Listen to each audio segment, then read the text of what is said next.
There is a generation rising in Nigeria, not defined by titles or politics, but by a quiet conviction that honesty still matters. 30 years ago, a group of Nigerians chose a different path. They believed that integrity could be more than a moral choice. It could be a tool for national transformation. So, they built an organization around that idea. They called it Integrity Nigeria. My name is Olusoji Apampa, and I am one of the founders of the Integrity Organization. For the last 30 years, I've been helping to steer the organization. I don't think integrity can become a norm. I think that more people will choose integrity as a way of acting, and fewer people will continue in the way of corruption. There's no country that has zero corruption. So, in a society where integrity is preferred, even more people will want to be here. I'm not so sure what the younger generation think about integrity or whether it's different from the past generation. Frankly, I can't speak for a generation that I'm not a part of in that sense. But I think that what integrity means is what it means. I think through the years, it's meant the same thing. Truth is truth, honesty is honesty, forthrightness is forthrightness, corruption is corruption. There might be a sense in which some aspects of corruption have been normalized. There might be a sense that people may not even necessarily know that certain acts are wrong. Young people nowadays are in a hurry. They want to get rich quick. Life is a sprint, it's not a marathon as far as they are concerned. But life is not like that. If you are likely to build a strong structure, you must have a strong foundation. The young people have a slightly different orientation about Nigeria. Many of them I encounter sometimes don't even know the difference between what is ethical and what is unethical. That's a challenge. The line between appreciation and corruption is blurred. So everyone I encounter tells me, oh, we need to appreciate the registrar. Even the judge sometimes says you need to facilitate the process. Those words connote a negative practice. And the young people have imbibed it. So you have first the challenge of actually telling them that that is not right. This documentary traces how it all began. The vision, the struggles, and the people who stayed the course when it was easier to compromise. It is also about those who carry the torch today, proving that integrity still has a future here. Sometimes it's misleading to try to compare business today with business before, because the culture of business, the way business is done, compared today with the past, the first thing I would say is there is more politics today than there was in the past. I would say that it's easier to run business now because I think Nigeria has evolved in terms of regulation. Prior to now, things would happen and it's only after things start that regulation is built around it. But largely now you find that there's a lot of regulation that is ongoing in Nigeria.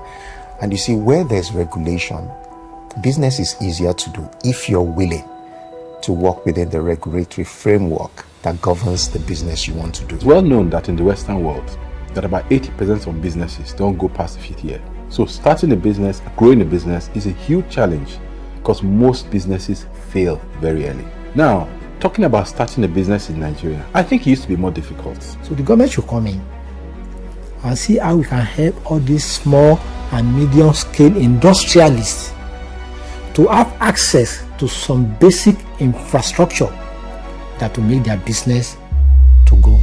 Today, 30 years later, the impact of that choice can be seen in ways they never imagined. In public policy, in advocacy, and in a new generation of Nigerians who share the same conviction. They call them the Integrity Generation. Young professionals, entrepreneurs, and citizens who believe that character and competence can still go hand in hand. And from the boardroom to the grassroots, their stories are rewriting what it means to succeed in Nigeria. Everything good and great has already come out of Nigeria and will continue to come out of Nigeria. in spite of corruption, in spite of fraud. Point is that even as we talk about corruption and other evil things happening, we have to acknowledge that there are good things happening as well. So yes, good things can come out of this environment. But the good things don't make the news. Nigerians seem to do better outside Nigeria than in Nigeria. I think because of the ambience in which they work. Where they have the opportunities, they shine. I think there are very many decent Nigerians. We underestimate the number of Nigerians who personally have made the choice to do things right and live right. They don't do it for anybody else, they do it for themselves, because that's what they know to be right.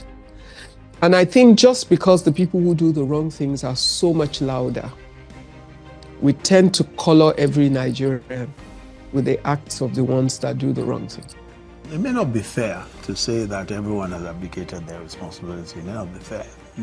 But the truth of the matter, clearly, is that the Nigerian elite, and when I say the elite, we're talking about the political elite, the religious, business, as well as even third sector, the civil society, clearly are responsible for formulating the ethos of the society.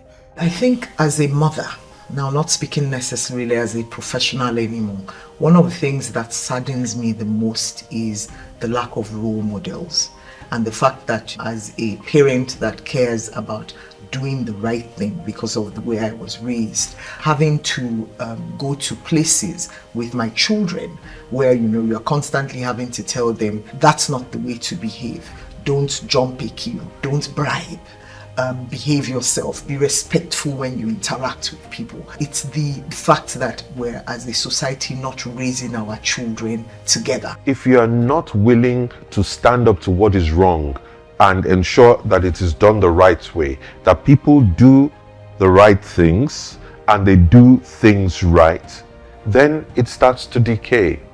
And we see that decay everywhere. It has become the norm for us. When you see things that are bad, you either say, oh, I don't want their wahala. There must be a change in that narrative, because if we don't change that narrative, the cycle continues and it becomes worse. Integrity is not a very loud voice. What you hear loudly is getting things done in alternative ways, which are not in tandem with what you want to call an integrity culture. And as it is now, that will be certain people just realizing that going the integrity way is the only way to raise and sustain your business. Corruption exists in both private and public sectors, so it's not a one-sided thing. To get people to pay attention. Now, when you get to the question of can you be 100% honest and succeed, what is success? So you can be 100% honest in Nigeria and live and survive. That is for sure, right? So when you say and succeed, look, my first question is what's the definition of success, right? If you're looking to be a huge corporation, a huge Nigerian-led, Nigerian-owned corporation that intersects with all of these agencies and organizations that we are saying are riddled with systemic issues, it's going to be difficult. It depends on what you're looking for in life, what success means to you, and so on and so forth. Again, I say when people say, when I make that point, I say, look, I'm not saying if you find evidence that I took a bribe. You don't have to find evidence. Just produce the activity, the venture. Say on this venture, this transaction, you took a bribe. I know for a fact that nobody can show that venture, that activity in which I took a bribe. Am I saying that I'm a saint? No, I have problems, I have all kinds. But I'm acutely aware of the consequence of bribery. Because the things that you take a bribe on don't usually get done, or as well as they should. And society pays a dearer price for it. 30 years on, Integrity stands not just as an organization, but as a testament that integrity builds leaders, shapes nations, and keeps hope alive. My message to Integrity Organization at 30. The first thing I will say is I want to say a big thank you to the organization. One, for the support that you have given a farmer. Two, for opening our eyes to see that some people are standing up for what is right. Let me congratulate the team at Integrity and the Convention on Business Integrity for a job well done. To be able to consistently, over 30 years, keep the flag flying is really commendable, especially in a society where these issues face constant challenges, and we haven't found the critical mass yet of individuals, organizations, and government that are prepared to really go with this agenda and make it happen. So I think it's very commendable. I think the organization has done very well over the last 30 years. One of the things that I think is special about Integrity Organization is the innovation that has always been brought to this march against corruption, to the anti-corruption fight. So I want to say, please keep it up, continue with innovation, continue to grow the space of advocates. You're doing a really great job. I am so happy that I've been a part of this journey, and here's cheers to the next 100 years or more. I want to congratulate Soji and the team for the work they do every day, and to say that, look, they say little drops of water makes the mighty ocean. Even though it's 30 years, it might still feel as if the drops of water are too little when you compare to the humongous challenge of trying to turn a society like ours around, where integrity is concerned. Congratulations to everyone for the work done so far, and don't get overwhelmed by the work that is still ahead.